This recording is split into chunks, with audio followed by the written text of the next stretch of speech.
Pemirsa, sejak pagi hari hingga sore, 7 kandidat dari Partai PDI Perjuangan seruduk kantor DPC PDI Perjuangan Buleleng guna pengembalian dan pengambilan formulir pendaftaran calon bupati dan wakil bupati hari ini.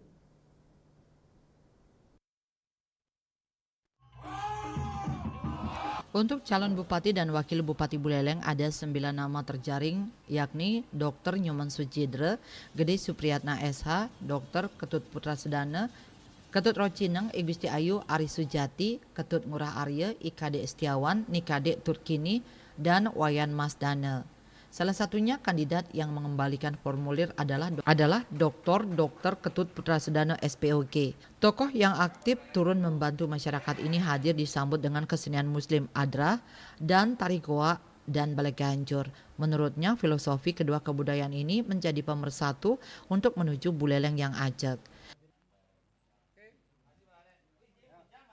8 Mei di hari Rebo ini, saya selaku kader Partai Demokrasi Indonesia Perjuangan mengembalikan formulir untuk mendaftar menjadi bakal calon Bupati Kabupaten Buleleng periode 2024-2029. Kalau optimisme sendiri? Sementara Ketua DPRD Buleleng Gede Supriyatna yang juga mengambil formulir bakal calon bupati bersamaan dengan Ketut Ngurah Arya dan Gede Mas Dana menegaskan ia siap menjadi calon bupati Buleleng, mengingat selama 15 tahun dirinya bergelut di pemerintahan.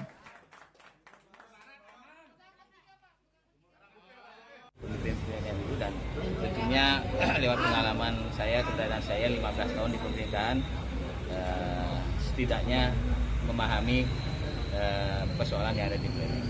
Itulah saya hari ini mengambil form pendaftaran di DPC untuk calon.